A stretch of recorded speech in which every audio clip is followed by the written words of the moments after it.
Bienvenue à Bali.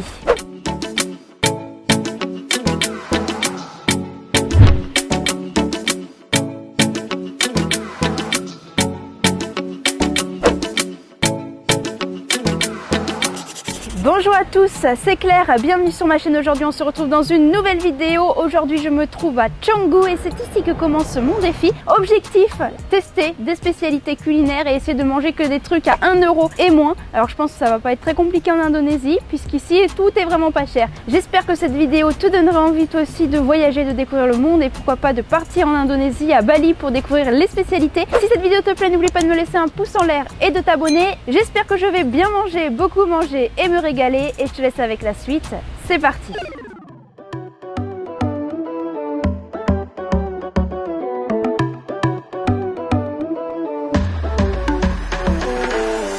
Derrière moi il y a un petit snack au bord d'une route, ça c'est un truc hyper authentique, il n'y a que des locaux donc c'est certain que je vais trouver un truc pour moins de 1 €. On a la ville d'un côté et on a les champs de l'autre. Donc j'ai pris 3 beignets, ce sont des beignets de légumes, ça ressemble à ça et ça m'a coûté 3000 roupies, donc vraiment pas cher. Allez je teste le premier, bon appétit. Alors celui-ci il est sucré, c'est un beignet de banane, c'est bon, il est bien moelleux, on sent bien la banane, simple et efficace, je valide, c'est un bon beignet de banane. Celui-ci ça a l'air d'être un beignet salé aux légumes, bon appétit. C'est un beignet à base d'oignon effectivement, et l'oignon est hyper croustillant parce qu'il a été frit par la friture. Je valide également, c'est super croustillant et en même temps moelleux à l'intérieur. Je pense que vous l'entendez, il y a énormément de circulation à Bali, je crois que je n'ai jamais vu autant de scooters sur une même route. Et maintenant je vais tester le dernier beignet qui a une forme triangulaire. Celui-là a l'air hyper croustillant, je ne sais pas à quoi il peut être. Bon appétit. C'est un beignet salé également. J'ai l'impression que c'est juste de la pâte qui a été frite. C'est un beignet à rien. Mais c'est bon quand même. En fait c'est croustillant et il est frais. On sent que c'est un beignet qui vient d'être cuit. Donc je valide. Je me suis régalée avec ces 3 beignets. Pour 3000 roupies, c'est vraiment un bon plan.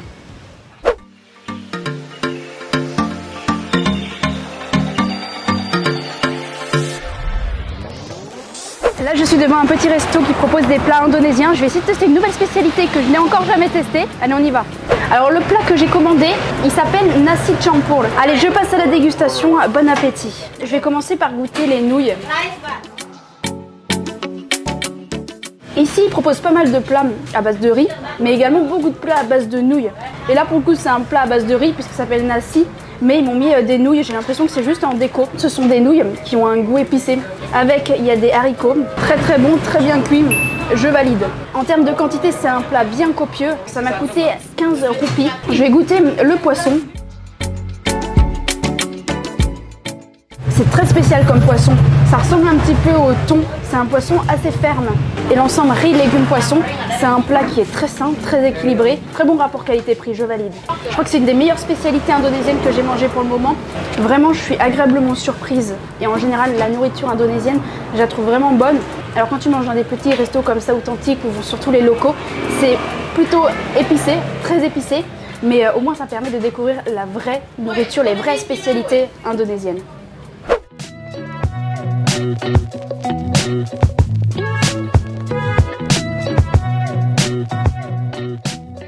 Là je me balade à Ubud et il y a un petit vendeur ambulant d'ice cream sandwich qui vend des sandwichs avec à l'intérieur de la crème glacée. Je vais lui en prendre un, je pense pas que ce soit exceptionnel mais pour la vidéo c'est marrant.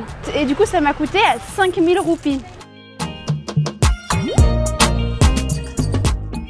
C'est rien de plus qu'une brioche et de la glace. J'ai trouvé ça trop rigolo parce que c'est quelque chose qui n'existe absolument pas chez nous. Les petits vendeurs ambulants. Les enfants ils viennent, ils achètent leur petit goûter. Il était en scooter, il y avait une petite musique pour attirer l'attention et quand quelqu'un veut une glace, il fait signe, le vendeur s'arrête, il paye la glace et ensuite il repart faire le tour du village. À l'intérieur il y a de la glace stracciatella et fraises. Ça n'a rien d'exceptionnel mais c'est juste rigolo, original et puis c'est parfait pour cette vidéo.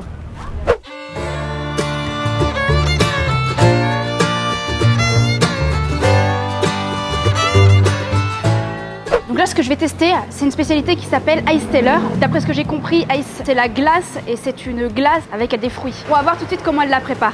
Et en fait, c'est un dessert indonésien qui est réalisé à partir de sirop, de glace pilée. Il y a des sortes de petites gelées et il y a également du fruit du jacquier et du lait concentré sucré qu'elle a ajouté en tout dernier par-dessus sur la glace pilée. Je trouve la composition de ce dessert particulièrement originale. Allez, je goûte. Bon appétit. Franchement, c'est bon. J'espère juste que c'est de la glace faite à partir d'autres bouteilles, sinon je risque d'être malade. Je trouve la façon de préparer ce dessert en utilisant de la glace pilée et en ajoutant du sirop et du lait concentré sucré pour aromatiser cette glace pilée, je trouve l'idée originale. Je crois que c'est la première fois que je goûte le fruit du jacquier. C'est vraiment bon. Et il y a également des petites billes qui ressemblent un peu aux billes de bubble tea. Elles ont une texture gélatineuse. Après, elles n'ont pas de goût particulier, elles sont juste légèrement sucrées. Franchement, je me régale. En plus, c'est un gros dessert. C'est assez copieux et ça m'a coûté 7000 roupies. Allez, je termine. Après tout ce que je viens de manger, je pense que je vais être bien calée pour une partie de la journée.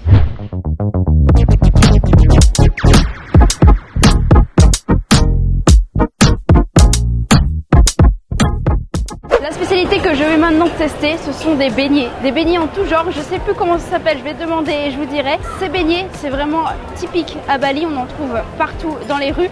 Le plus souvent, c'est vendu par des petits vendeurs ambulants qui déambulent dans les rues et qui ont juste une petite boîte dans laquelle il y a ces beignets. Tu l'arrêtes dans la rue, tu commandes ce que tu veux et ensuite ils repartent. Là, il y a encore plus de variété parce que du coup, c'est un grand street food. Donc je vais prendre quelques beignets et je vais les tester. J'ai hâte de goûter tout ça, ça a l'air très bon.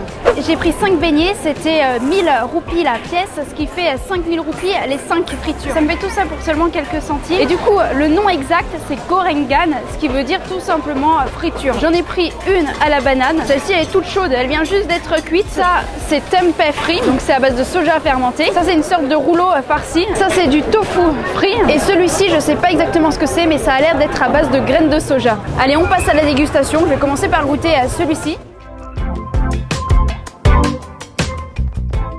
C'est hyper croustillant, c'est effectivement à base de graines, on dirait des crackers en fait. C'est pas très gras finalement et c'est ni sucré ni salé, c'est nature. J'ai l'impression que c'est un beignet à base de graines frit tout simplement. Je vais maintenant tester le beignet à la banane, on m'a dit qu'il fallait absolument tester celui-ci. Beignet de banane, hyper bon, ça c'est la base, c'est incroyable. Le tempeh frit. C'est très consommé ici en Indonésie. En Europe, on en consomme très peu. C'est plus catégorisé comme un aliment pour les véganes. Je ne sais pas pourquoi. Et le tempeh, si je pouvais en manger tous les jours, j'en mangerais tous les jours. On passe au tofu. Tofu frit. C'est pas sucré, c'est pas salé, c'est nature. C'est frit, mais c'est quand même relativement sain, sans excès. Ça aussi dans une salade, c'est trop bon. Et le dernier, celui-là m'intrigue parce que je sais pas ce qu'il y a dedans. C'est de la banane et du chocolat ce qu'il y a à l'intérieur. C'est hyper croustillant, il y a de la banane qui apporte du moelleux, il y a le chocolat qui apporte un petit goût cacaoté. C'est incroyable, celui-là je crois que c'est mon préféré, je valide. Je vais en recommander. C'est la fin de cet épisode, j'espère que la vidéo t'a plu, j'espère que tu t'es régalé derrière ton écran et que ça t'a peut-être donné envie de venir voyager en Indonésie. N'oublie pas de me laisser un pouce en l'air et de t'abonner, rejoins-moi sur TikTok et sur Instagram pour ne pas louper toutes mes aventures et on se retrouve très vite dans un nouvel épisode. À bientôt!